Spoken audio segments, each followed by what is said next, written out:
Greetings and welcome to the Thirsty Mage, the podcast that not only has to deal with the cost of an ever-growing backlog, but also the cost of a rising retro gaming market. I'm your host for this episode, David Lloyd, and my recent surge in my own personal interest in retro gaming has led me down a long and expensive rabbit hole that is video game collecting. Joining me to share her own personal horror stories of trying to keep up with the growing collection, it's Paige Chamberlain. I don't think I have too many horror stories, although I guess since the Switch came out, I collect a lot less other system games. I missed the Wii U era where nothing was coming out, so I was buying heaps of Wii games and Xbox games. You haven't got your Final Fantasy 16 statue yet, so that's still a potential horror story. Yeah. Well, if it's not good, I'll just flog it off. Yeah, that's right. Yeah, this week we're talking about. It's funny. I've been on this weird. All of a sudden, I'm like, oh, old Square Enix games. I want to own them, and then I've always kind of been the type that would be like, okay, it's garage sale season. Maybe I'll go check out a few places, or whenever there's a retro video game store, I'll always keep my eye out for something. Usually, it was like the bigger names where I was kind of looking for a bargain. Like if I happen to see something like Xenogears or Parasite Eve or something like these, more known games that I know are usually pretty expensive when I'm looking for them. But I'm like, oh, maybe some, bonehead in a discount retro store will not realize what they got and put the wrong price tag on or something. And I usually leave disappointed, never finding the stuff I wanted. But yeah, lately I've been really actually focused on, like, I got lists, I've written games down. I've been actually looking on places like eBay, and I don't know if other countries have Kijiji. It's kind of like an online sales market. Don't think so. Yeah, I mean, it's just... I don't have Facebook, so I reckon I'm missing out on a lot. I reckon most of it is through that now, outside of eBay. Yeah, that's the one... We don't really have much. We do have garage sales, but, like, what's the chance that someone's going to have video games there? It's just going to be old people stuff. Yeah. And op shops don't take electronics stuff. Yeah. Maybe some, like, CD-ROMs somewhere. Yeah, our garage sales are pretty decent for video games here, but the problem is that it's always like crap video games. It's like if I wanted like Madden 95 or something, like there's like every version of NFL, like EA Sports games are just, or like Call of Duty, Ubisoft, like it's all just kind of that kind of garbage for the most part that's left in the garage sale. So I usually not finding anything. The lesser known Japanese titles are not showing up on the mean streets of Canada. Let me tell you, they're pretty difficult to find. But yeah, Facebook Marketplace is somewhere.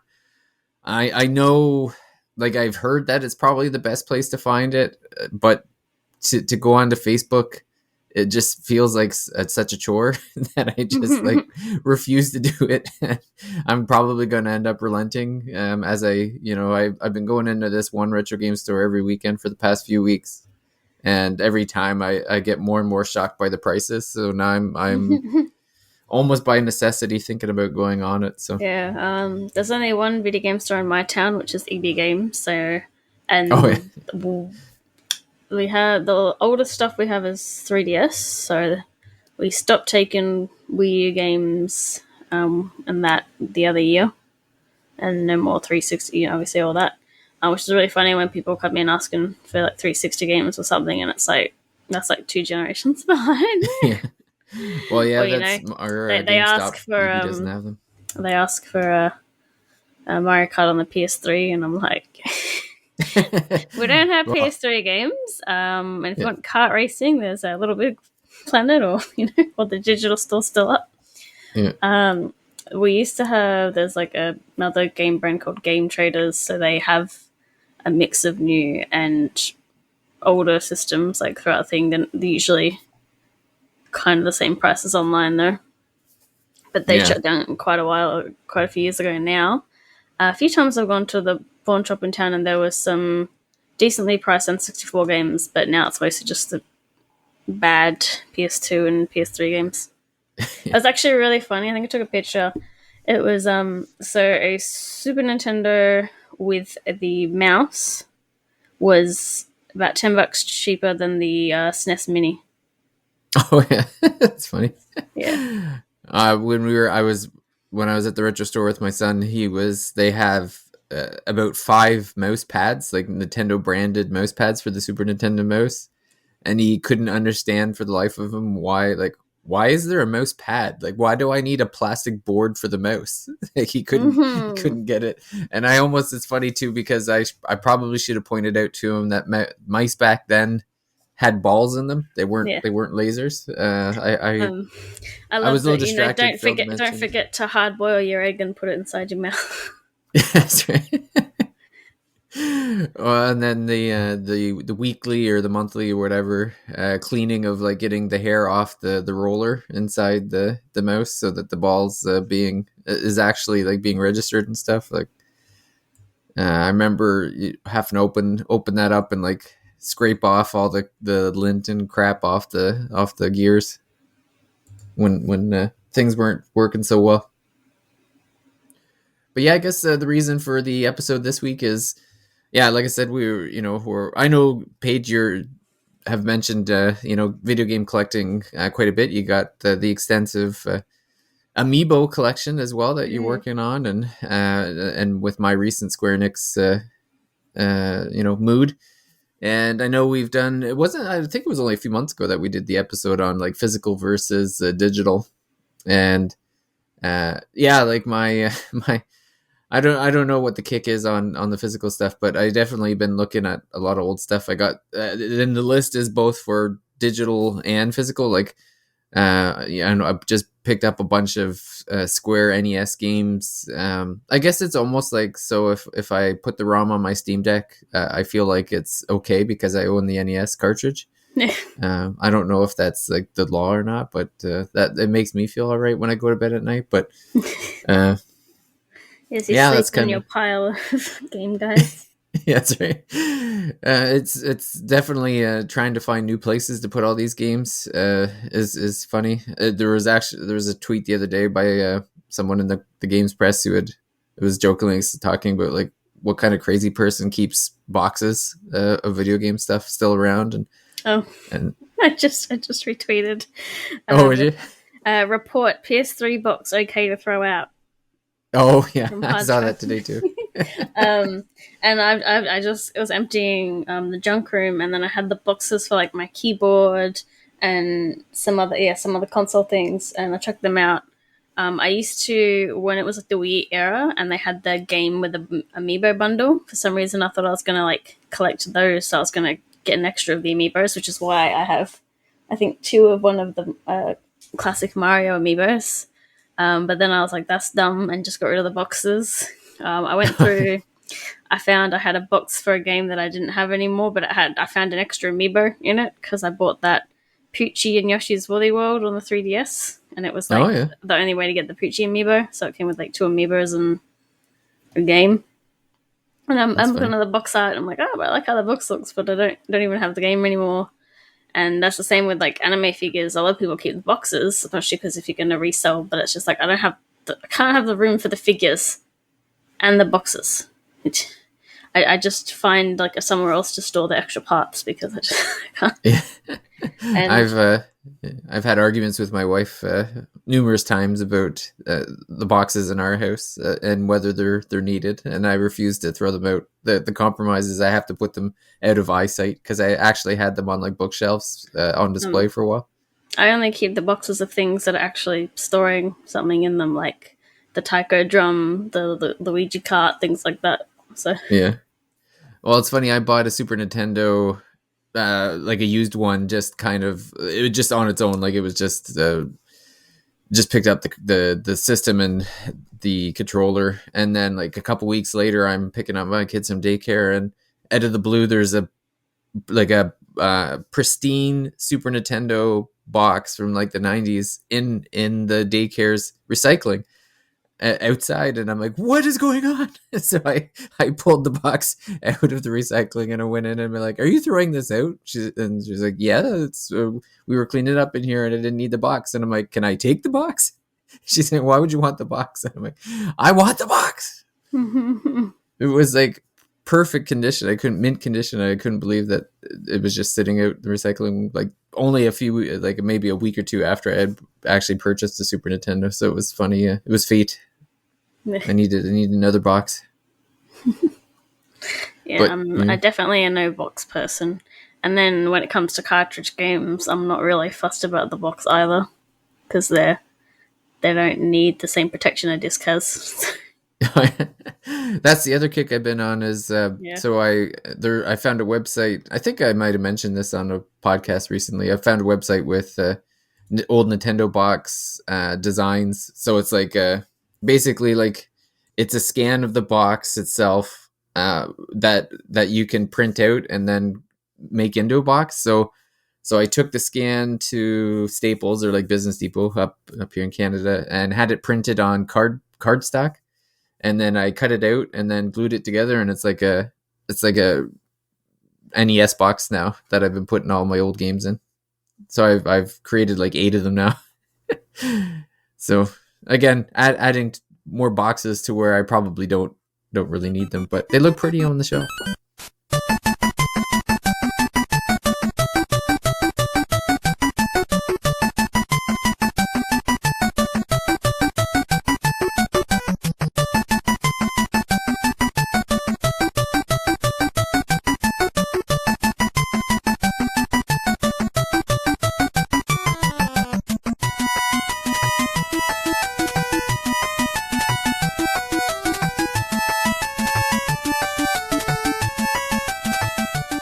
Yeah, that's like one thing when I've gotten some like 3DS games and then like I'm like, oh, the cover's gross. I'm like, I can just get another plastic cover. Like, I think Yeah. one thing annoyed me is I spent a bit of money on the first Senran Kagura, and then like there's a little puncture in it, and I'm like, that's like the art as well.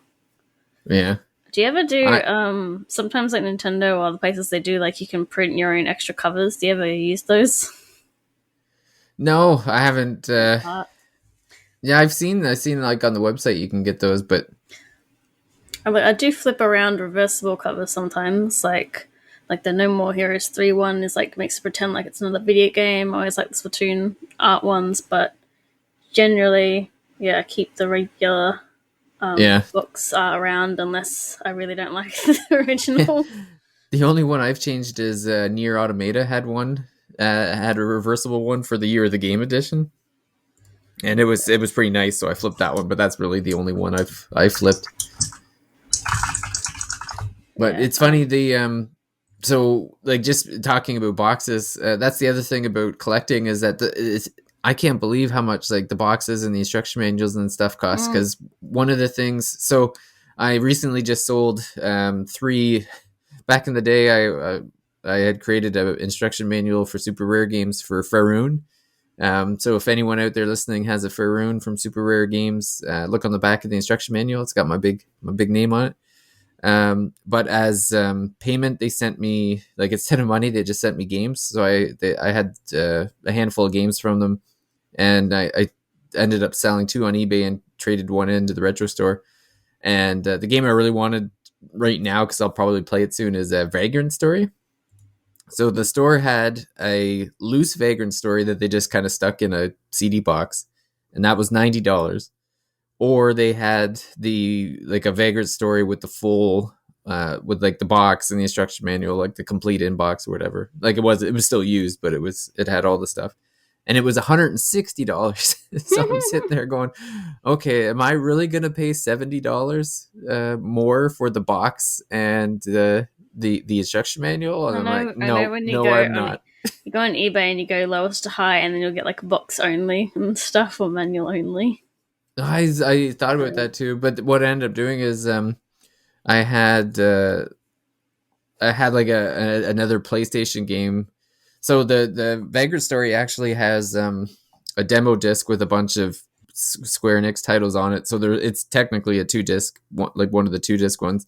So I took one of my old PlayStation games that was 2 disc, and I just pulled the all the artwork out of it and reprinted it and put it and put the Vagrant Story stuff in there. So it kind of looks like it's a Vagrant Story box, and then it's like, I don't know, the manual I can just get off the web. Like there's so many websites with scanned manuals for And Nintendo and PlayStation games. So. I definitely am not in quite the collector's bracket to be doing it, but a lot of people do like there's custom manuals. One person had to stop making this, the hand drawn ones, because of copyright problems. Yeah. But a lot of other people do it like this. Like someone's made a Live Alive instruction manual that has cookbook recipes and stuff, and it's like, Oh, really? yeah, and it fits inside the tiny Switch case. So, I made a few of those when I worked when I was volunteering at Nintendo World Report. I made a Xenoblade Chronicles 2 instruction manual that would fit in the Switch case. Tumbleseed. that was one of the first Switch games, yeah, like digital. Yeah, made one of those. I made one for Star Fox 2 with John. Nice. Yeah, we actually had John had found old artwork from like early in the days, and so we had made like a Super Nintendo manual for it. There was an early indie game that's what is that? Goner. I made one for Goner. It looked really neat. Yeah, so the custom manuals are pretty neat. But yeah, I'm sure it was funny when those books were coming out, those like unofficial books for like Metroid and Zelda and stuff. I'm like, there's no way that these are going to make it to print because Nintendo's gonna, as soon as they got as popular as they did, I'm like, Nintendo's gonna kill this any day. And it was like 24 hours later, the hammer came down. I think I managed to save the PDFs or whatever, but yeah, it was pretty sad because they're really good. And now I just lost my train of thought. Yeah, some people do like the custom art covers and print those out. I put like, I don't stick the stickers in, but I've got like a few stickers where like, there's Peach out in the new Super Mario Bros. U Deluxe. So I've shoved her in front of the cover of where she is, or some of my favorite games. So I've put the characters in front of their spots on the cover. Just yeah, just to look cute, but like it's not actually stuck onto it to ruin it. Yeah. So you got the Amiibo collection. Is there any particular games or publishers of games that you have a particular, like, you're actually like, I want to collect these things? I've got like mostly I just focus on the Switch now because there's just so many Switch games. Yeah. And like I've talked about, I think before that like I'm pretty much priced out of like limited run, and very occasionally I import from like PlayAsia, but it's generally just a bit too much. Thankfully, a lot of indie games are getting physicals in Australian retail, so that helps make it actually affordable, even though they're usually quite overpriced, so sometimes I only get like one of them. Like, you compare, it's like $80 for a $15-$30 game. Like, yeah. And no cutesy manuals or keychains going to make a difference for that. I think I have a pretty good Wii and 360 collection. Recently, I was actually buying some 360 games because there was just some that I thought I had and I didn't. And depending on the game, they're pretty cheap still, which I was surprised by because when I was buying them, they were cheap. But I think it helps that some of them were launch games, so they're like $8 Australian and stuff. And then I think, and then one thing to always look out for when collecting is announcements. So I had on the watch list like Lost Odyssey, and then they announced they were delisting that, and I was like, oh, I better go buy it. So like the copy I've got, the cover plasticky bit or whatever is not that great, but like I can just get a generic cover and stuff like that can be fixed. And I've got games with the Video Easy stickers on them and stuff, rental stickers and so yeah, just like have a few other have a few of the cheaper ones that are just sort of sitting in my watch list. In terms of publishers, I guess maybe not. Generally, I guess sort of looking at some Nintendo ones because I don't tend to go down in price. So there's some like generic. Like I don't have them. Pretty sure I don't have Mario Bros on the Wii and stuff like that. But it's funny because some of those did get lots of copies, but they aren't that cheap still. I can't really think of I guess I did recently get almost all of Grasshopper Manufacture's games, with some exceptions because they're very expensive and not worth it. But um, which I'll look up because yeah. So I don't have the silver case, but they've ported that on a lot of things digitally. I do have the DS version of Fast and Rain. I don't have the GBA games. I'm definitely not buying Michigan Report from Hell because that was like some several $100s, and it's not a good game as far as I'm. Yeah, ooh, like yeah, um, sitting at about $1,000. Oh my god. And then one thing I found is like sometimes the GameCube version of a game costs more than the PS2 version. Like, so I have Killer 7 on the PS2 instead of on the GameCube. Yeah, I'm thinking scarcity because the PS2. It's funny because you would assume that there'd be like millions of PS2 games and that they'd be cheap, but then I picked up Dragon Quest 8 and it was still like $60, and I'm like, man. I think I got that for slightly cheaper, but that was obviously I bought that before the 3DS thing. I do have Contact, so I got that. I have the No More. Say like yeah, so when there was going to be a new game in No More Heroes series, which was the Travis Strikes Again before it was announced, I went and bought the second game because I was like, oh, that's going to go up on eBay basically. They did put that to Switch and stuff as well though. And when Metroid Prime 4 got announced, I bought the Metroid Prime trilogy on the Wii before, and now it's shut up a bunch. Oh, yeah. So it's like, and something I thought about but I didn't get it was like the latest Tales remaster, supposedly.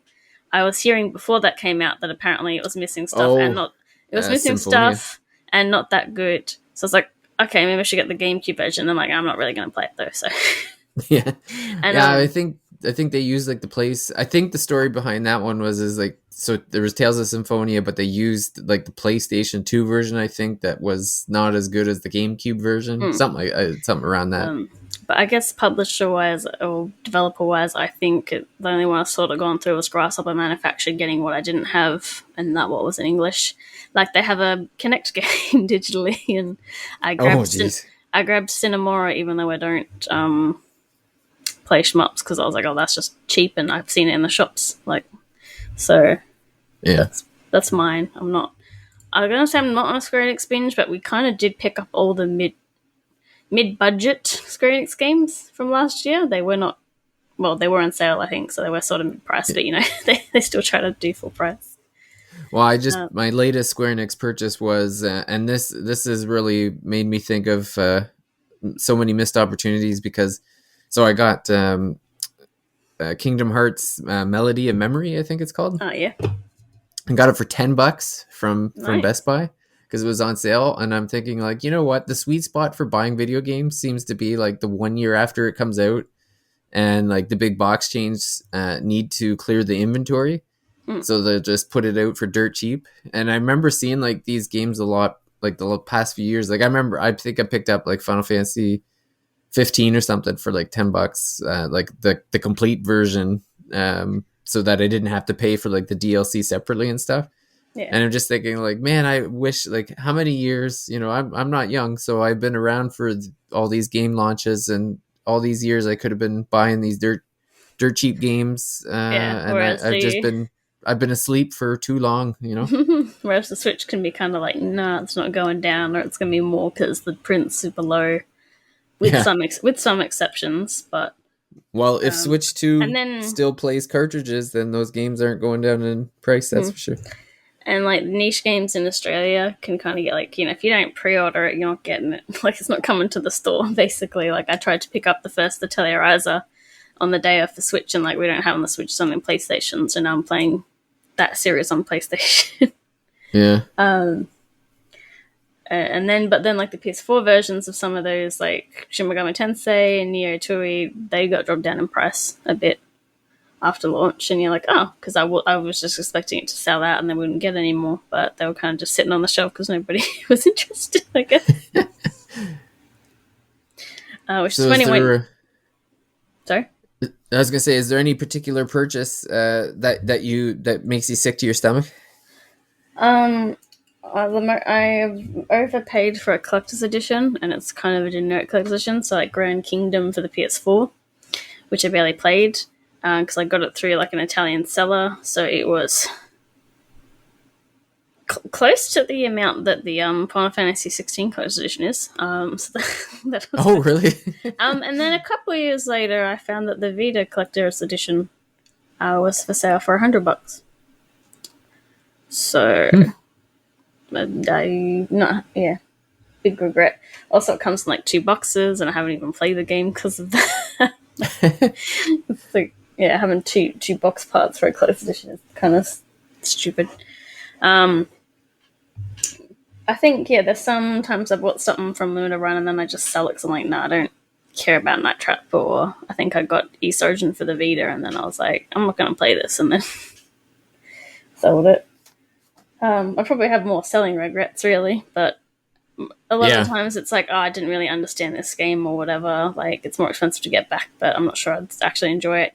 And then I recorded in January a Switch collection video, and then I had issues with the software, so I haven't edited it yet, but I've got to go through and edit it soonish, hopefully. And going through that, I'm like, my collection's actually a bit smaller than I thought, because I see people on the Twitter and they're on like number 700 and all that. I'm like, but I get rid of games if I don't like them. So, Oh, yeah. Well, that's a good way to keep the clutter down. Yeah, like it's pretty big, but like if I don't like I even when I did the video, I like picked out like almost 10 games. I'm like, I don't want this anymore. Spring cleaning. Yeah, I don't keep games I don't like. So, because generally the intention is to play it, or sometimes I don't get a game. Like I've bought a heap of games this year already. Like, but we came to like the Tales games, and I was like, out of all the Switch RPGs I own, where is this in the order I'd play? And it's like dead last, so I don't need it. You know, like if I split it by genre and like console, I'm like, what priority is this if I was picking between these games? I don't particularly have any. I can't think of any games that I've purchased that I've regretted too much, just because usually like they're not too expensive, so it's I don't worry too much about it. But I've definitely had a system. It's usually when I buy a system that I think I'm going to play, and then don't end up using it as nearly as much as I thought. Like I definitely regret buying the Ouya. I don't know what I was thinking. It was the stupidest. It might be the stupidest purchase I ever made, video game wise, anyway. And then my Vita, I paid like $200 for, and I barely played it. Like I had grand visions for it. I probably bought like 10 or 15 games for it, and then I don't know if I ever really played. I think I played like a couple of the games on it. I remember playing Final Fantasy 4.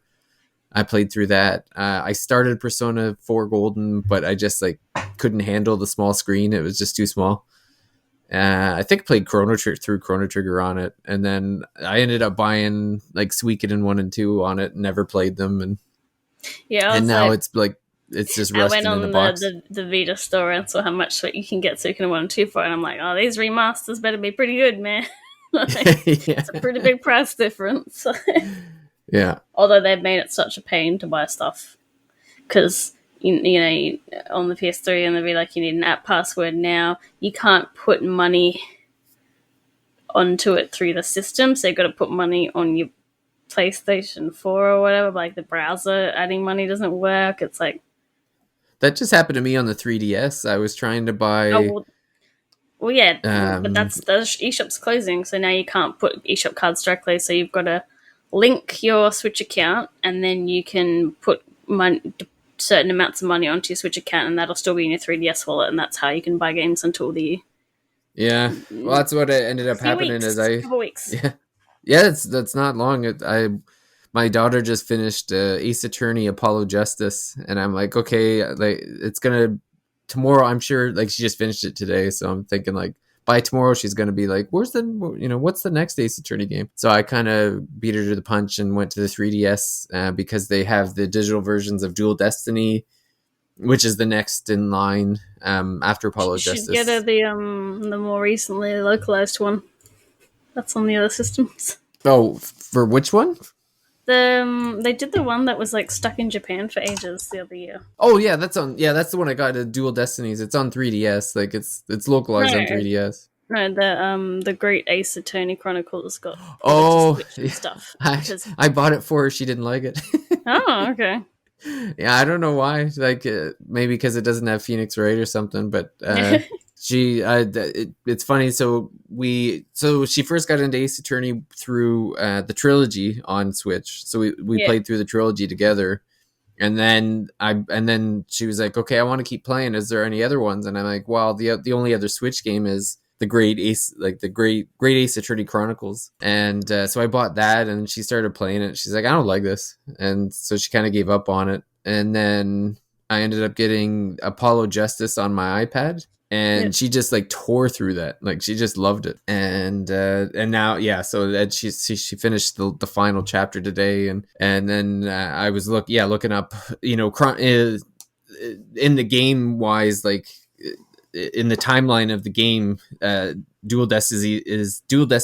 Destinies is next, because it's like a year after the events of Apollo Justice.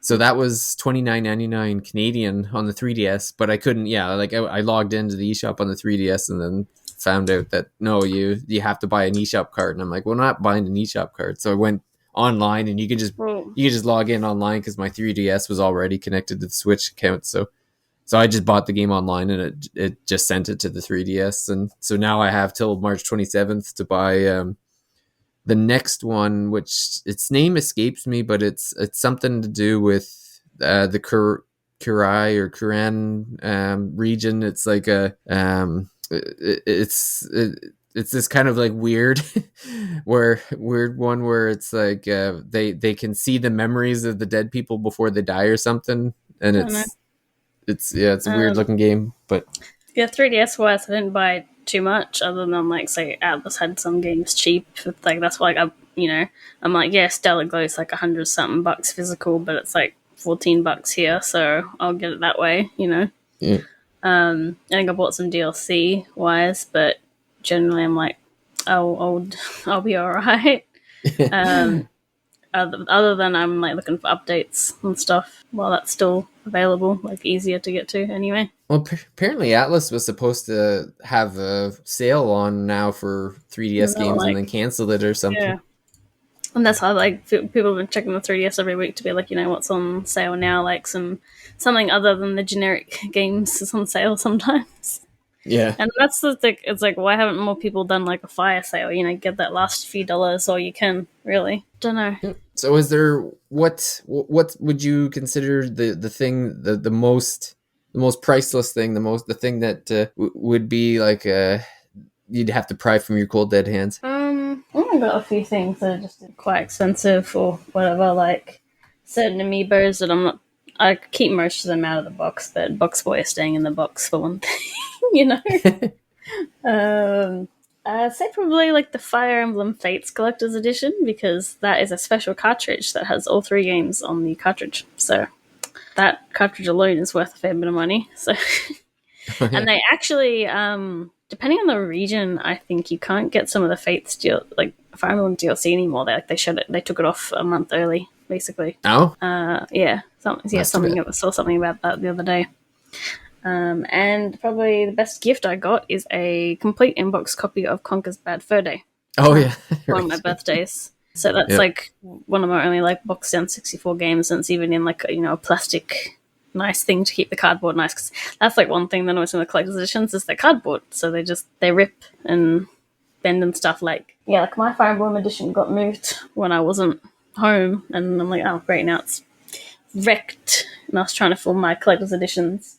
And then I've torn a bit of like the kind of cardboardy lifty up cover for Nirvana, and I'm just like, yeah. Oh, that sucks. Yeah, for me, it's definitely my NES cartridge collection. Final Fantasy, in particular, I have the complete inbox of with like the 80-page instruction manual and maps, but even like all the games that I've had for like 30 years, mostly nostalgic purposes. I don't think they're worth a whole lot, but just having still having those around, I wasn't stupid enough to trade them in, thankfully, throughout my life, even though there's probably a whole lot of opportunities to do so.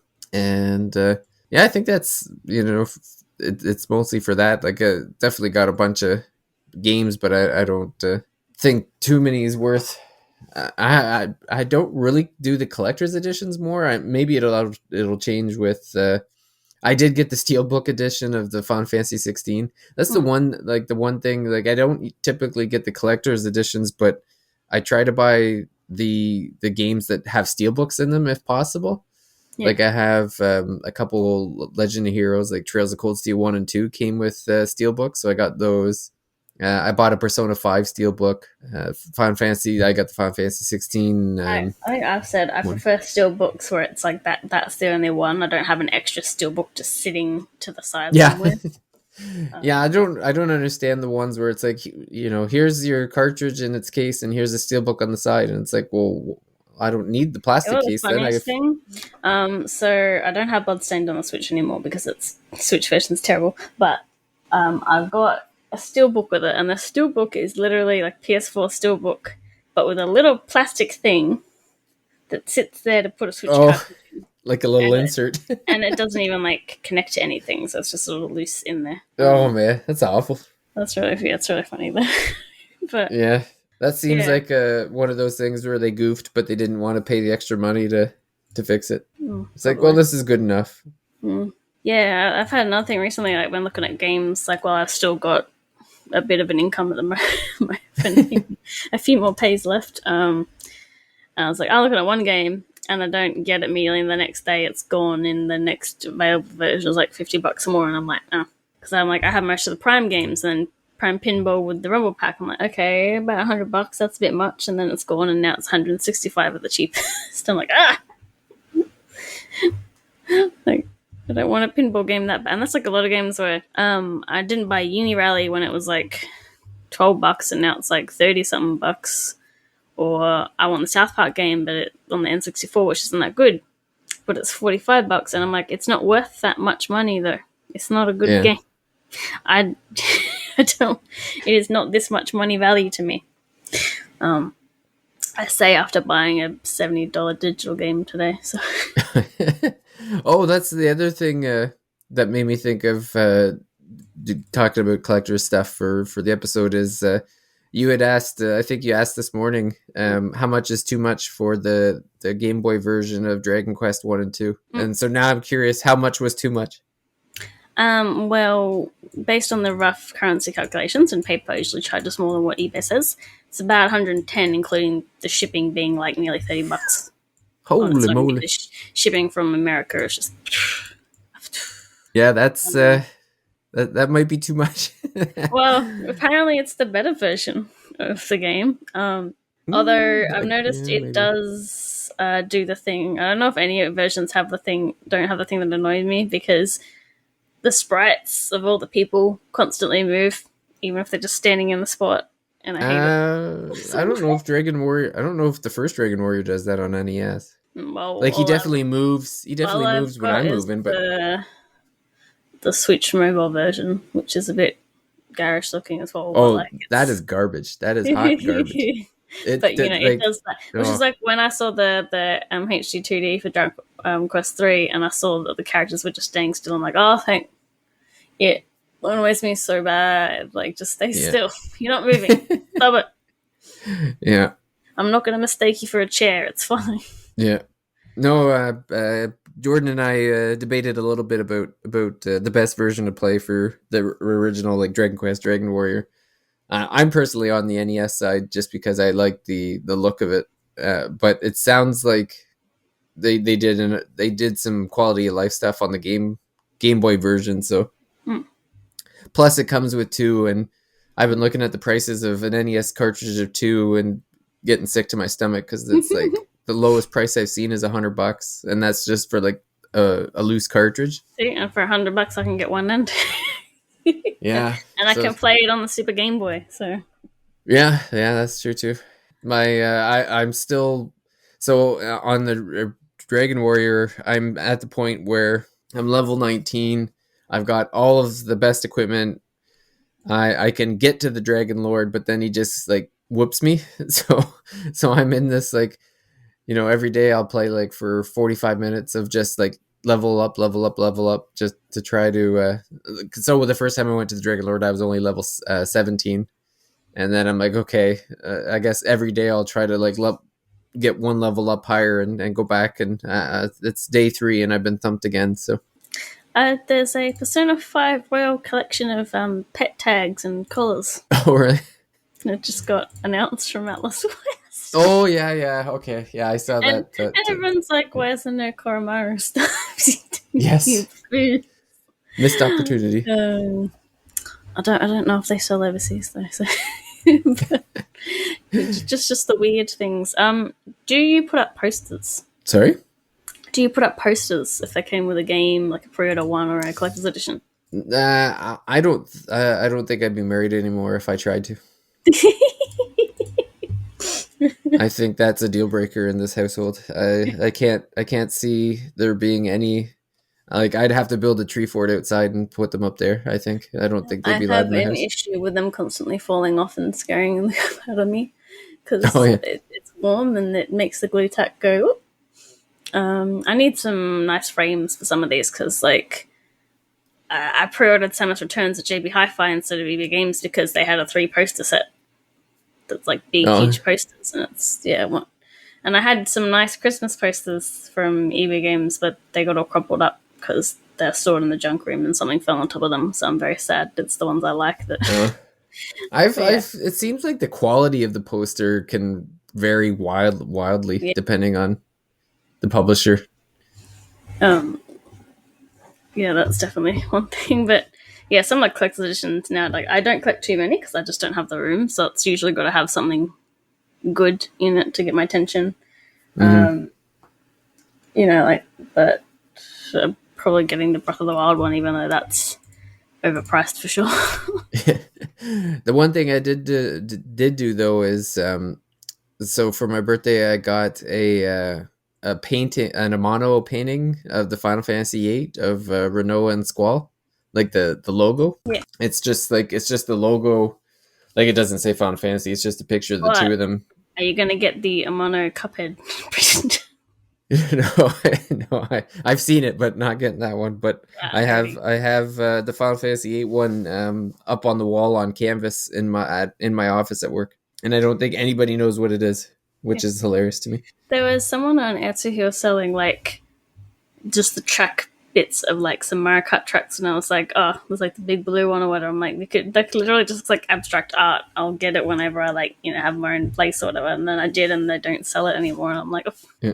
The one thing I saw on Etsy lately that I was sort of interested in was the they have like a Game Boy that's like exploded, and it's like in pieces in a frame, and it has like breakdowns of the pieces, like so it's kind of like this, I don't know what they call them, like a shadow box or whatever, where it's like, it has the body, and then it has the pieces to the side, and then it has explanations of the pieces and stuff. I thought that was pretty neat. Not cheap.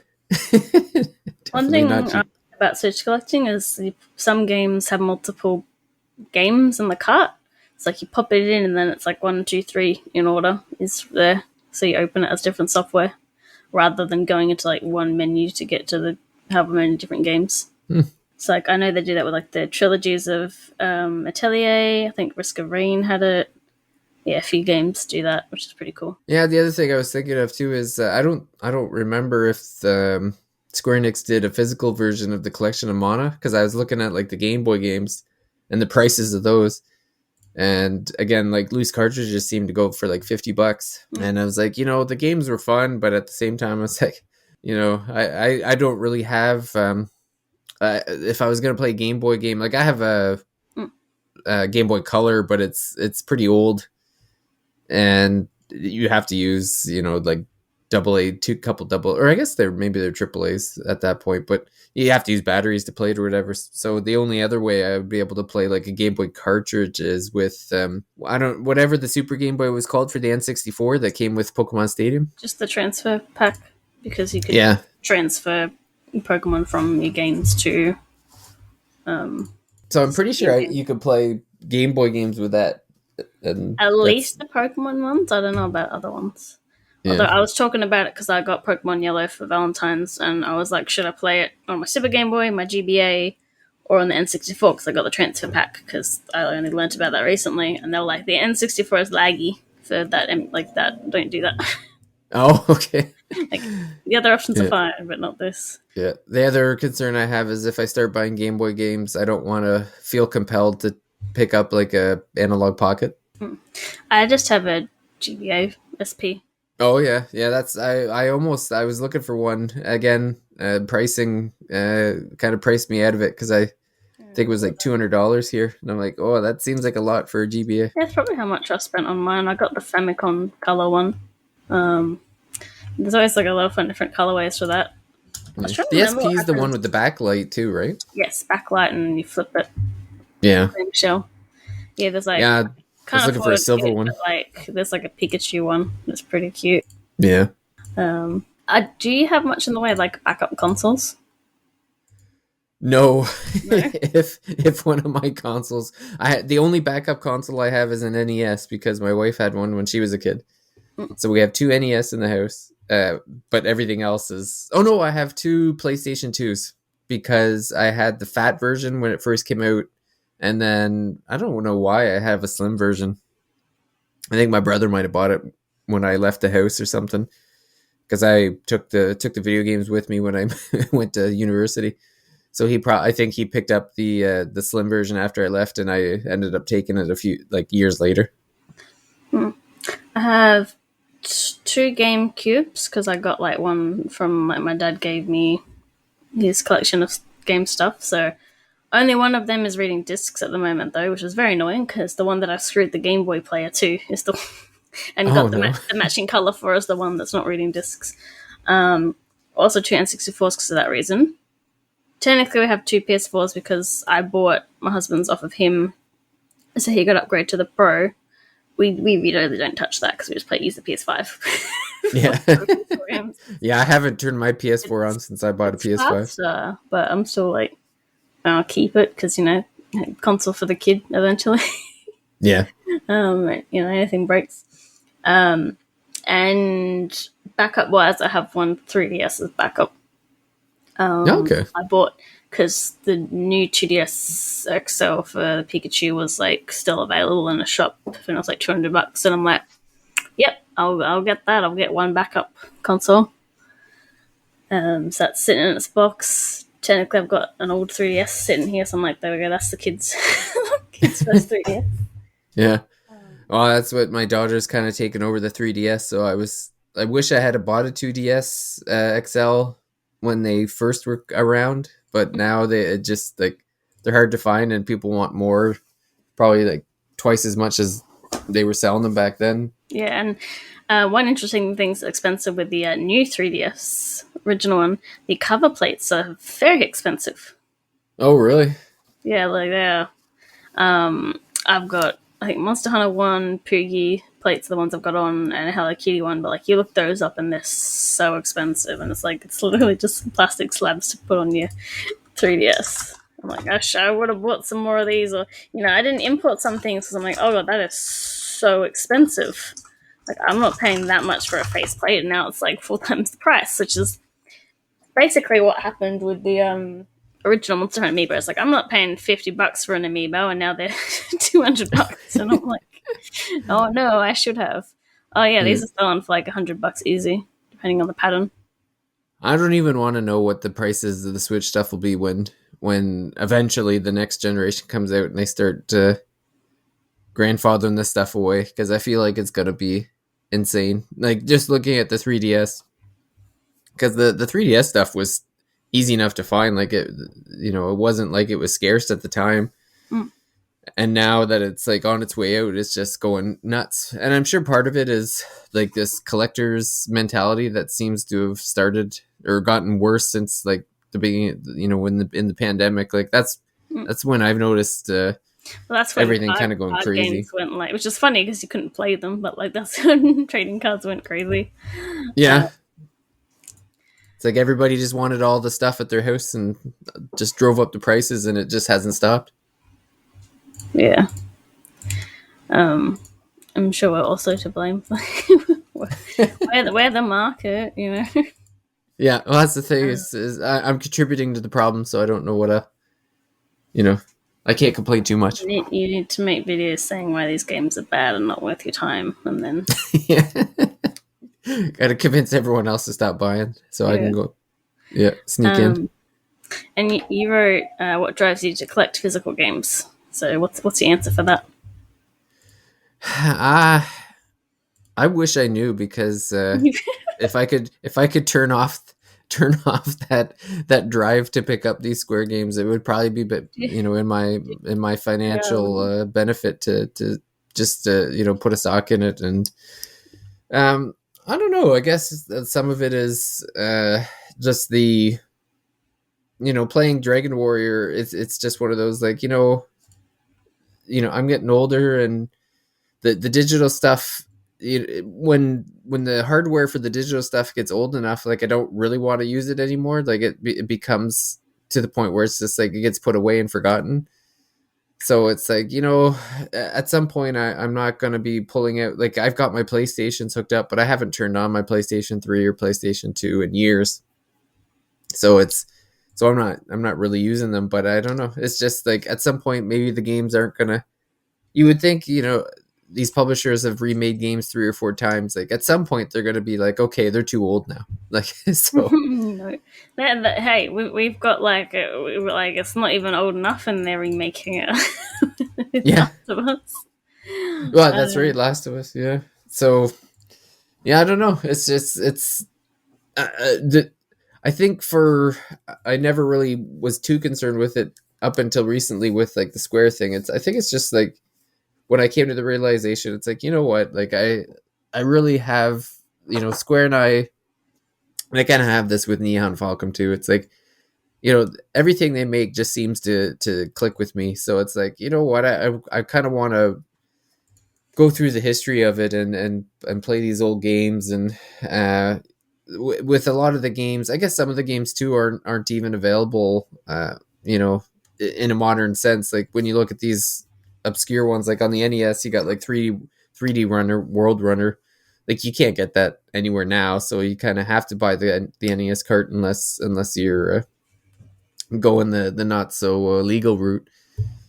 And the games like King's Knight and stuff. And then I'm just looking at different games on the list of, like, that I missed in the PlayStation era and the Super Nintendo era and that sort of thing. So yeah, I guess it's trying to do the right thing and do things legally. I guess Yeah. would be the driving force behind my buying some of these physical games. Yeah, my collection definitely fits in that. It's games I think I like, and obviously starting with getting games back that I used to have and don't have anymore, because, like, when I was a kid, the N64 got pinched in all the games. Yeah. So, it starts with that, or things I read about in magazines. Like, I didn't know much about games when I was a kid. It was like, if I didn't see it, it didn't exist, basically, which is probably a good thing. Yeah. But it's really, it all started with Skyward Sword for the Wii. Not when it came out, but like the collecting, basically. Because my grandmother had a Wii and I'm living with her. And then I saw, like, oh, I want to play a Zelda game. I'll get that. And then there's the boxed version with the golden Wiimote and the soundtrack. And I'm like, you don't need to spend $100 on a game. And then I did spend $100 and then I got it. And that's basically what it, because I had several collections before that, different things, and I haven't kept them. Like, I still have some My Little Ponies, but I got rid of them. Like, I was collecting a bunch of them and sold them. I was collecting on titles, sold them. Whereas, like, the video game collection is what has stuck with me. Yeah. And, like, that's the one where I've, like, kept it. And then, if I don't like the game, I sell it, I trade it, whatever. Generally, it's more than I'll probably ever play, but it's inheritance now. It's an investment now. Yep. Hey, Well, like, that's what I said. One day when I die, my kids will have treasure troves of video games to either play or sell. yeah, there'll be some fun estate sales in, a few decades. Yeah.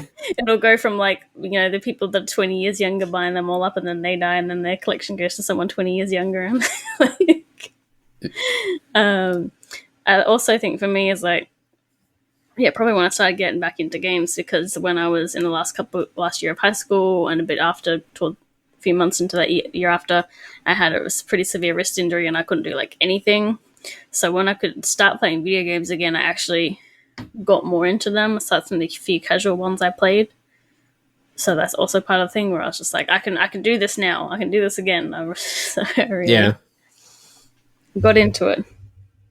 Well, I've even noticed that with myself, where it's like I'll be playing, like I'll play some games, and then uh, I'll go back to games that maybe I didn't enjoy, but now I have like a different perspective on those games because I played these other games that are kind of similar. Mm.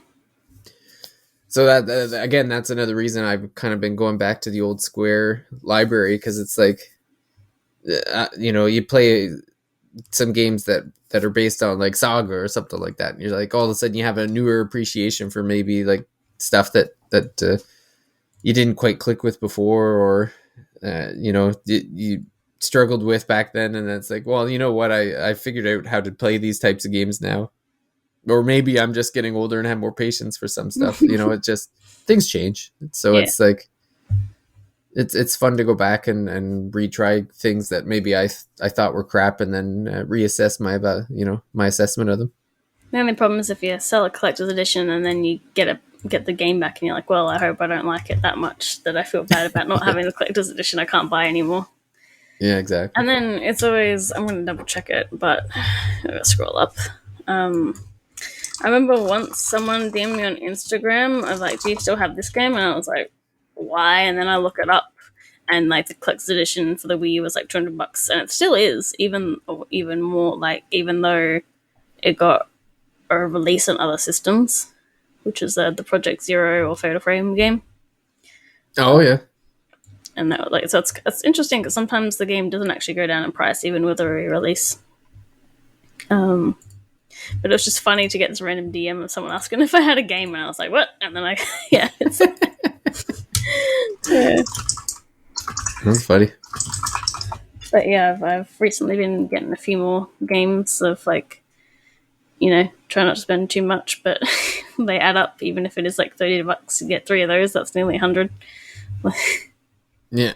Well, the one thing that seems to be pretty consistent is that these old games don't seem to be going down in value. So I guess that's the one good thing.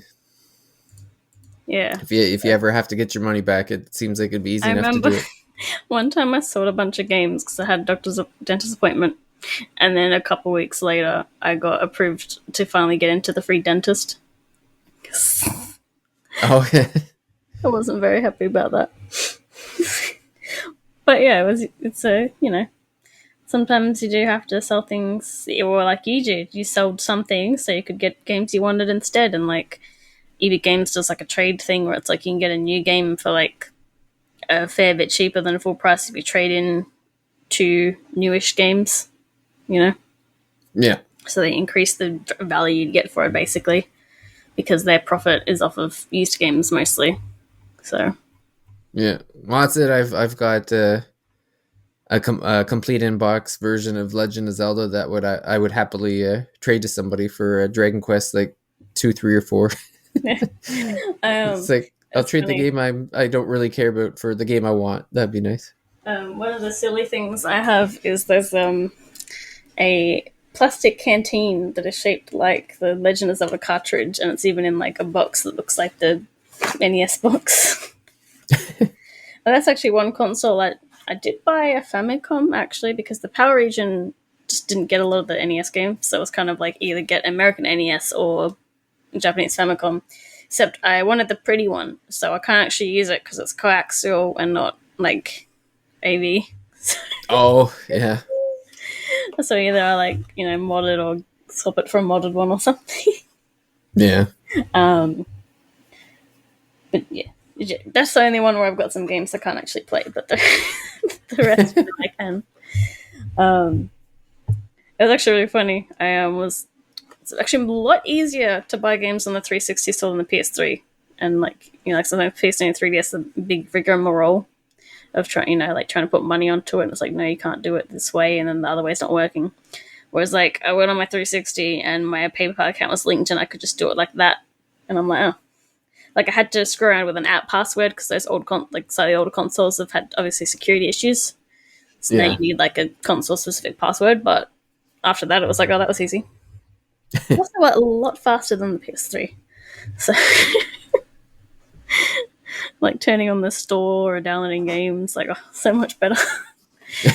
Just shame about the Red Ring. Oh, that's actually, I do have some more consoles. um, I did one mistake. I did was like, so there's a Star Wars Xbox 360 that looks like R2D2. Oh, okay. Yeah. I think I've seen that So actually. I bidded on one, but then I saw another one for a bit cheaper, so I bought that. Nobody else bidded on the other one, so I ended up with two. And then because I wanted to hide it from the person I was living with at the time, I didn't I didn't test them within the time. Oh One no. of them you can't open the disk drive, and then we looked at it, and it's like I think it was just a display model or something, because it's got like plastic stuff in the way. And then the other ones just stopped working because Xbox 360, like they're faster, but they had a not acceptable failure rate. Oh, they're like glass. Like it's funny. I own like every console you can think of, and only one of all my consoles is ever broke, and it's the Xbox 360. Yeah. And I do have three PS2 Slims, only one of which reads discs. So, Oh, really? because I bought like it with a whole console with SingStar and a bunch of SingStar games for like $60. And then I bought one for my husband. Turns out he already had a PS2, so I got three. And then I was testing them all because I was gonna give one to somebody, and turns out only one of them reads discs. So, and I was kind of annoyed because I was like, oh, there we go, DVD player for the kid when she's old. Nope. Yeah. Well, I guess if you need to hack one to play Apparently, you NT. can just plug in like a USB or something. I don't know about USB, but like you can just plug in something and play it directly off the console Oh, okay. on the PS2. That's good. Well, holy moly, we made it past an hour. Yep, we did it. It's easy to go off topic when we're talking about game collections, I think. Well, not off topic, but like, all over the Yeah. place. So there's a lot. Yeah.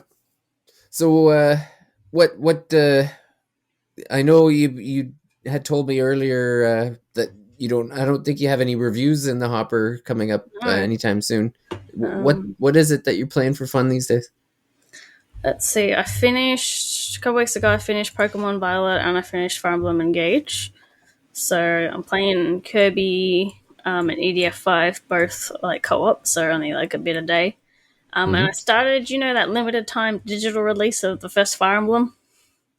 Oh yeah, yeah. Oh That yeah, I've seen tweets that you've been that I putting out got of that. Yeah. the collector's edition of, because that was one of those things where I collected it for collector's sake because it came with like a not glass, but like transparent fake NES cartridge. And I'm like, I want that so bad. It's so dumb.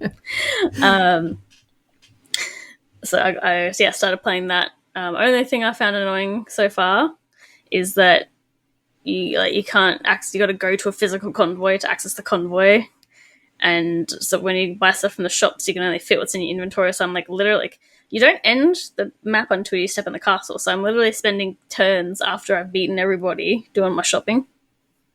Oh yeah. To make sure I don't run out of these items when I need them. Yeah. At least you can hand items over to other people, so I don't have to spend the deposit amount. But like that's the one thing I think that's annoying about that game. But even though I do think I own the DS remake, but the DS remake's kind of ugly, to be honest. I don't know if you've looked at Shadow Dragon on the DS, but Oh no, I can imagine. that's what I've been playing. I do have. I started the scripts for a video on Atelier because the new game's coming out this month, so that should be up at some point. I don't get the free time when I can, basically. Yeah. I'm full time taking care of a baby, so it's not the same. And I have a massive video that I've recorded of my Switch collection that I need to edit. So I'm figuring maybe if I just dedicate one of the baby snap times per day, it might be out in a month.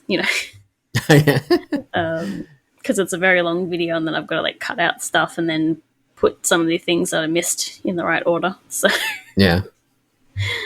yeah, so I will have some stuff on YouTube, but mostly just playing for fun, which has led me to like not really play much Oh yeah. at a particular day. But Metroid Prime Physical's coming out in Australia tomorrow.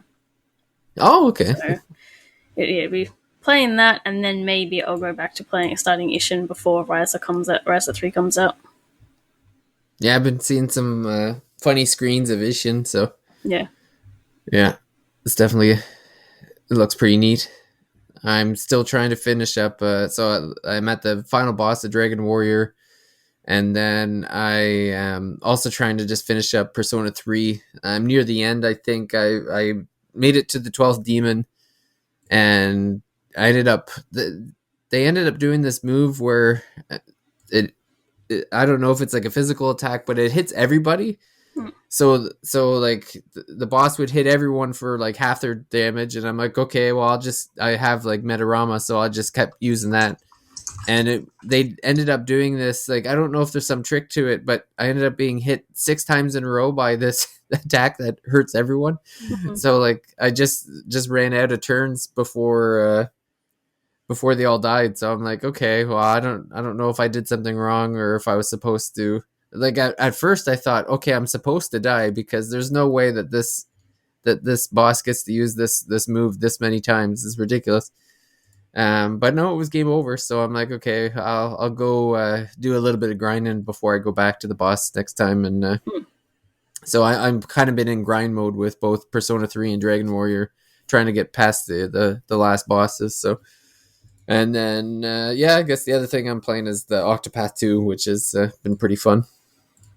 But taking that pretty slow. I was saying that's not in my budget because like it wasn't, and then I got like a gift card and I spent it on Fist of the North Star fitness boxing that came out today. Yeah. But that's for exercise. That's healthiness. Yep, that's an investment in your health. It has to be done. Yeah. One thing that I was just like looking up. So like PS2 can play DVDs, but the only console I have that can play CDs is the original Xbox. Oh, really? Because I'm like, there's a CD player in the car, and the original Xbox can play CDs, but like PS2 can't, PS4 can't, PS5 can't. It's like, yeah, the only system I don't own, and I keep thinking like it's easy enough to find. I don't know why I should just go get it, but I'll never actually use it. I've never owned an original PlayStation. Well, I forget, is PS2 backwards compatible? Yeah, and that's why I've never bothered to go get one, because the PS2 it's technically backwards compatible, but I think it does some weird things to some of the games though. Yeah, it's like the original PS3 could play some PS2 games, or some like PS1. Yeah, I think I was playing only one model. I think it does some of them. Like there was one game that looked darker than it should have. Like I think it sometimes it just does weird things, or it adds like delays or like frame skipping or something. Like I think that you're better off if you're going to play the disc to just get a original PS1. But I don't know. I think it's one of those things. Like I should probably just get it before it's like $1,000. But yeah. I remember there was one console I think I wanted, but I was like, I can't, justify it really. And then now it's gone up in price, especially after someone made a video on it. The Hello Kitty Dreamcaster, which there's a pink colorway and a blue colorway. Oh, really? Like it's Japanese region exclusive one, and the only game I wanted for it was Illbleed, which the Japanese version is like all English at least. But so that's something that's like been several years where I'm like, but I haven't bought it. So yeah. Plus now it's I've never owned a Sega. Yeah. No, well, I didn't know Sega made consoles until I was an adult. Like I went, I was talking about Game Traders. They had like little consoles set up on little TVs, like around a round table. And I'm looking at the Sega Mega Drive controller, and I'm like, what kind of fake game machine is this? Like I saw that it was Sonic, but I'm like, A, B, C, what the heck is this fake game? Oh, you're showing your age. That's what that tells me. Look, like Sega was, I don't know what year did they stop, but like apparently like Sega was like pretty decent in Australia too. Like there was a park in Sydney at one point, like an indoor thing. But obviously by the time I started playing games, that was the death time for them. So Yeah. I guess I had a Game Gear. I guess that's the one Sega thing I owned is I did have a Game You Gear had as a a kid. battery eater. Yeah, man, that thing it could eat 6 AA batteries in 20 minutes. It was, and then I was stupid enough to own the TV tuner that goes into the cartridge so you can watch over the air television, which basically like there's like 2 channels, so it was really pointless. I don't know why I had it, but I did. I remember it. That and Power Rangers. Hmm. Oh, Cool. Well, I think before we finish up, I do have like one thing I keep regret buying is PSPs. I've never had a PSP I bought that has worked for more than 5 minutes, like because the battery or whatever. Like I need to buy I the was gonna magic say the battery or battery. something. The Yeah, battery's the just battery. Yeah. like I need to try and buy the magic battery or something. But yeah, just that's the system. Like I bought 3 of those and they haven't haven't Yeah, I worked. don't know what goes on with those batteries, but I Also, didn't buy mine. I stole my brother's. But the joke was on me because when I tried to turn it on, the plastic like piece on the back where the battery is like shot out at me when I turned on the PlayStation. and I think another dumb thing I haven't bought, but there's like a handheld console called the Pokemon Mini. Oh Um, yeah, yeah, and it's just too much money for like these silly little games. But because I played Pokemon Channel and that had like emulation of Pokemon Mini, that's always why I've been like interested in it. Because I'm like, oh, something. But yeah, that's definitely not. It's not worth it. yeah. If I randomly found one though, for a good Hmm. price, you know. Well, one console that no one will ever be purchasing, I'm sure, is the new Intellivision.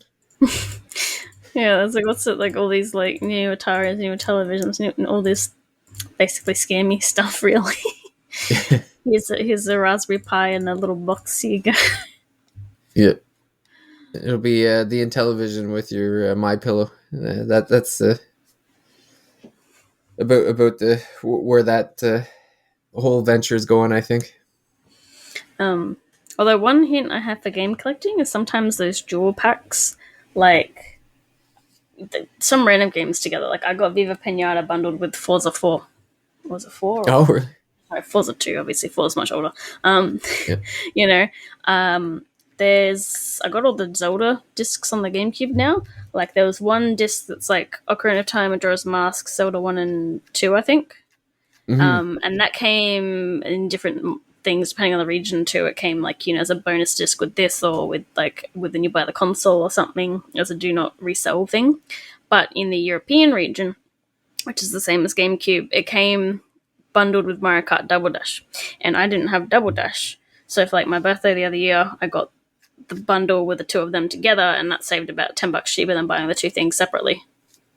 Oh, that's good. So it was like two birds, one stone. So yeah, that's not much of a common thing nowadays, but it's definitely something to look up as well. Yeah. Well, I know I'm gonna probably swallow my pride here and end up going on the Facebook Marketplace after we wrap it up. And What are you looking for? oh, what am I not looking for? Square Enix PlayStation. Trying to find an Einhander disc that's less than $150. That's my goal now. But yeah, I guess this is a good place to end our Or bring anything collection. else up? So yeah, before we talk ourselves into spending any more money. So yeah, I want to thank everyone for listening and stay tuned. I imagine next week will be our Octopath Traveler 2 early impressions or sort of early review talk for that. Although in true Mage fashion, whatever we schedule ends up getting changed anyway. So Yes, no take that promise. with a grain of salt. So yeah. Did we talk too much to talk about the hot topic of Twitter at the moment? Oh, do you want? I'm down if you want to finish up with that, or if you want to save it for next week. I guess we can save it for next week. It's not like it's hot topic now, but this will be a few days. Like I don't know till it comes out anyway. So one extra week's not gonna. Yeah, we'll save it for We next can week. go more nuanced. So, Yeah, that's right. Maybe there'll be some new ammunition Yeah. that'll come up in the meantime that we can add to it. So, but cool. I want to thank you, Paige, for joining me for this collection episode, and we'll see everyone out at the next Thirsty Mage. Bye. Bye.